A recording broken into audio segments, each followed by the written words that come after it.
ಪಾಕ್ನಿಂದ ಮತ್ತೆ ಕದನ ವಿರಾಮ ಉಲ್ಲಂಘನೆ ಆಗಿದೆ. ಪೂಂಚ್ನಲ್ಲಿ ಕದನ ವಿರಾಮ ಉಲ್ಲಂಘನೆ ಆಗಿರೋದು. ಕುಪ್ವಾರ, ಪೂಂಚ್ ಜಿಲ್ಲೆಗಳಲ್ಲಿ ಗುಂಡಿನ ದಾಳಿ ನಡೆದೋಗಿದೆ. 4ನೇ ದಿನವೂ ಕೂಡ ಪಾಕ್ ಕದನ ವಿರಾಮ ಉಲ್ಲಂಘನೆ ಆಗಿರೋದ್ರಿಂದ ಈಗ ಭಾರತೀಯ ಸೇನೆ ಮತ್ತಷ್ಟು ಸಜ್ಜಾಗಿದೆ. 4 ದಿನಗಳಲ್ಲಿ 45 ಕಡೆ ಪಾಕ್ನಿಂದ ಗುಂಡಿನ ದಾಳಿ ಆಗಿರೋದು. ಮತ್ತೆ ಈ ರೀತಿಯಾಗಿ ಕದನ ವಿರಾಮವನ್ನ ಉಲ್ಲಂಘನೆ ಮಾಡ್ತಾ ಇರೋದು ಪಾಕಿಸ್ತಾನ. ಸದ್ಯಕ್ಕೆ ಕುಪ್ವಾರ ಹಾಗೂ ಪೂಂಚ್ ಜಿಲ್ಲೆಗಳಲ್ಲಿ ಗುಂಡಿನ ದಾಳಿ ನಡೆದಿದೆ. 4ನೇ ದಿನವೂ ಕೂಡ ಪಾಕ್ ಕದನ ವಿರಾಮವನ್ನ ಉಲ್ಲಂಘನೆ ಮಾಡಿರೋದು. ಈ 4 ದಿನಗಳಲ್ಲಿ 45 ಕಡೆ ಪಾಕಿಸ್ತಾನದ ಕಡೆಯಿಂದ ಗುಂಡಿನ ದಾಳಿ ಆಗಿರೋದು. ಗಡಿ ನಿಯಂತ್ರಣ ರೇಖೆ ಯುದ್ಧಕ್ಕೂ ಕೂಡ ಪಾಕ್ ಫೈರಿಂಗ್ ಮಾಡ್ತಾ ಇದೆ. ಪಾಕ್ ಸೇನೆಗೆ ತಕ್ಕ ಉತ್ತರ ಕೊಟ್ಟಿದೆ ಭಾರತೀಯ ಸೇನೆ. LOCಯಲ್ಲಿ ಪಾಕ್ ಅಪ್ರಚೋದಿತ ಗುಂಡಿನ ದಾಳಿ ನಡೆದಿರೋದು.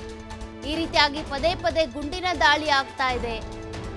ಕದನ ವಿರಾಮವನ್ನು ಉಲ್ಲಂಘನೆ ಮಾಡ್ತಾ ಇದೆ ಪಾಕಿಸ್ತಾನ. ಹೀಗಾಗಿ ಪಾಕಿಸ್ತಾನಕ್ಕೆ ತಕ್ಕ ತಿರುಗೇಟನ್ನ ಕೊಡೋದಕ್ಕೆ ಅಂತ ಈಗ ಭಾರತೀಯ ಸೇನೆಯೂ ಕೂಡ ಸಜ್ಜಾಗಿದೆ. ಎಲ್ಲೆಲ್ಲಿ ಈ ರೀತಿಯಾಗಿ ನುಗ್ಗಿ ಬರ್ತಾರೋ, ಕದನ ವಿರಾಮ ಉಲ್ಲಂಘನೆ ಮಾಡ್ತಾರೋ ಆ ಸಂದರ್ಭದಲ್ಲೆಲ್ಲ ಕೂಡ ನಾವು ಸಿದ್ಧರಾಗಿರ್ಬೇಕು ಅಂತ ಭಾರತೀಯ ಸೇನೆ ಕೂಡ ಪಣತೊಟ್ಟು ನಿಂತಿದೆ. ಹೀಗಾಗಿ ಇದಕ್ಕೆ ಬೇಕಾಗಿರುವಂಥ ಎಲ್ಲ ತಯಾರಿ, ಸಮರಾಭ್ಯಾಸವೂ ಕೂಡ ಆಗಿದ್ದು ಎಲ್ಲ ಕಡೆ ಕೂಡ ಸೇನಾ ಸಿಬ್ಬಂದಿಯ ನಿಯೋಜನೆ ಆಗಿದೆ. ನೋಡಿ, ಕುಪ್ವಾರ ಹಾಗೂ ಪೂಂಚ್ ಜಿಲ್ಲೆಗಳಲ್ಲಿ ಮತ್ತೆ ಉದ್ಘಾಟನವನ್ನು ಮೆರೆದಿರೋದು ಪಾಕಿಸ್ತಾನ. ಪದೇ ಈ ರೀತಿಯಾಗಿ ಕದನ ವಿರಾಮವನ್ನು ಉಲ್ಲಂಘಿಸ್ತಾ ಇರೋದೇನಿದೆ ಮತ್ತಷ್ಟು ಭಾರತೀಯ ಸೇನೆಯನ್ನ ಕೆಣಕಿದಂತೆ ಆಗಿದೆ. ಹೀಗಾಗಿ ಮತ್ತೆ ಈಗ ಭಾರತೀಯ ಸೇನೆ ಎಲ್ಲೆಲ್ಲಿ ಭದ್ರತಾ ಒಂದಷ್ಟು ವೈಫಲ್ಯ ಆಗುತ್ತೋ ಅಲ್ಲೆಲ್ಲ ಕೂಡ ಮತ್ತಷ್ಟು ಸೇನೆ ನಿಯೋಜನೆ ಮಾಡಬೇಕು ಅನ್ನುವಂಥ ಕಾರಣಕ್ಕೆ ಮತ್ತೆ ಗಡಿಯಲ್ಲೂ ಕೂಡ ಈ ರೀತಿಯಾಗಿ LOC ಯುದ್ಧಕ್ಕೂ ಕೂಡ ಇವರು ಪದೇ ಫೈರಿಂಗ್ ಮಾಡ್ತಾ ಇರೋದ್ರಿಂದ ಅದನ್ನ ಹೇಗೆ ತಡೆಗಟ್ಟಬೇಕು, ಅವ್ರನ್ನ ಹೇಗೆ ಹೆಡೆಮುರಿ ಕಟ್ಟಬೇಕು, ಅದಕ್ಕೆ ಸಂಬಂಧಪಟ್ಟಂತೆ ಈಗ ಸೇನೆ ಮತ್ತಷ್ಟು ತಯಾರಿಯನ್ನ ಮಾಡ್ಕೊಳ್ತಾ ಇದೆ.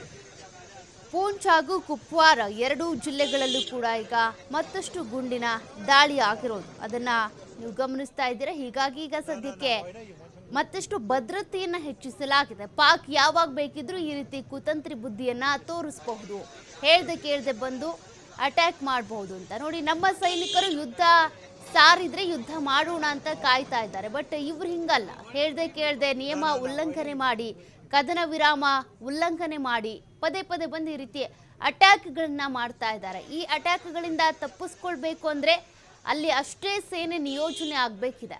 ಹಾಗಾಗಿ ಈಗ ಎಲ್ಲ ಸೇನೆಯೂ ಕೂಡ ಮತ್ತಷ್ಟು ಅಲರ್ಟ್ ಆಗಿದೆ. ಯಾವಾಗ ಎಲ್ಲಿಂದ ಬೇಕಿದ್ರೂ ಪಾಕ್ನ ಉಗ್ರರ ರೀತಿಯಲ್ಲಿನೇ ಪಾಕಿಸ್ತಾನದ ಕಡೆಯಿಂದ ಕೂಡ ಮತ್ತೆ ಗುಂಡಿನ ದಾಳಿ ಆಗುತ್ತೆ ಅಂತ.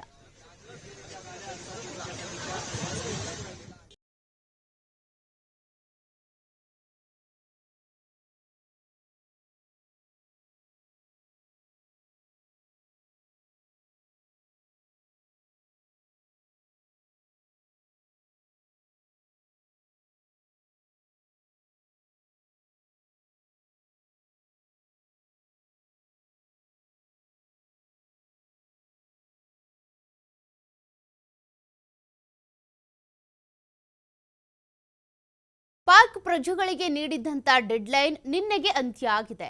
ಭಾರತದಿಂದ 537 ಪಾಕಿಸ್ತಾನಿ ಪ್ರಜೆಗಳು ವಾಪಸ್ ಪಾಕಿಸ್ತಾನಕ್ಕೆ ಹೋಗಿದ್ದಾರೆ.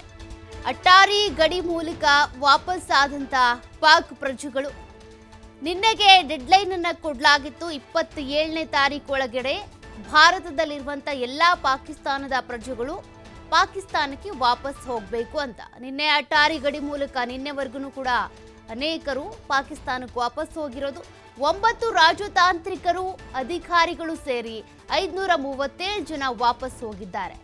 ಪಾಕ್ನಿಂದ ಸ್ವದೇಶಕ್ಕೆ 840 ಮಂದಿ ಭಾರತೀಯರು ವಾಪಸ್ ಆಗಿದ್ದಾರೆ.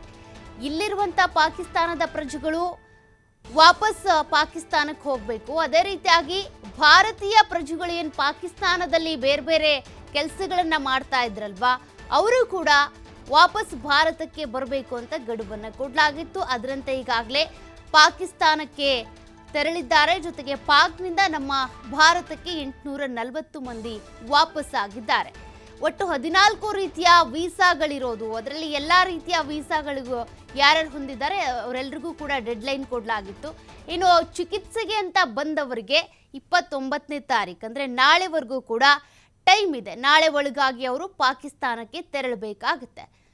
ಇನ್ನು ಬೇರೆ ಬೇರೆ ವೀಸಾಗಳನ್ನು ಏನು ಹೊಂದಿರ್ತಾರೆ ಅವರೆಲ್ಲರೂ ಕೂಡ ಪಾಕಿಸ್ತಾನಕ್ಕೆ ವಾಪಸ್ ಹೋಗಬೇಕು ಅಂತ. ಇನ್ನು LTV ಅನ್ನುವಂಥ ಒಂದು ವೀಸಾ ಏನಿದೆ ಅದು ದೀರ್ಘಾವಧಿ ವೀಸಾ. ಆ ವೀಸಾ ಹೊಂದಿದವರಿಗೆ ಇದು ಅನ್ವಯ ಆಗಲ್ಲ ಅಂತ ಈಗಾಗಲೇ ಕೇಂದ್ರ ಗೃಹ ಸಚಿವಾಲಯ ಮಾಹಿತಿಯನ್ನು ಕೊಟ್ಟಿದೆ. ಉಳಿದಂತೆ ಬೇರೆ ಬೇರೆ ವೀಸಾ ಯಾರ್ಯಾರು ಹೊಂದಿದ್ದಾರಲ್ಲ ಅವರೆಲ್ಲರೂ ಕೂಡ ಈ ಸಾರ್ಕ್ ವ್ಯಾಪಾರ ವೀಸಾ ಇರ್ಬೋದು, ಆ ವೀಸಾ ಸೇರಿದಂತೆ ಒಟ್ಟು 14 ರೀತಿಯ ವೀಸಾಗಳನ್ನ ಪಡೆದಂಥವರೆಲ್ಲರೂ ಕೂಡ ಪಾಕಿಸ್ತಾನಕ್ಕೆ ವಾಪಸ್ ಆಗಿರೋದು. ಇನ್ನು ಈ ರೀತಿ ಹೋಗಲಿಲ್ಲ ಅಂತಂದರೆ ಅವ್ರನ್ನ ವಿದೇಶಿ ಅಂದರೆ ಅಕ್ರಮವಾಗಿ ಇಲ್ಲಿ ವಿದೇಶಿಗರಿದ್ದಾರೆ ಅಂತ ಅವ್ರನ್ನ ಪರಿಗಣನೆ ಮಾಡಲಾಗುತ್ತೆ. ಅವರಿಗೆ ದಂಡ, ಶಿಕ್ಷೆ ಎರಡನ್ನೂ ಕೂಡ ವಿಧಿಸಲಾಗುತ್ತೆ.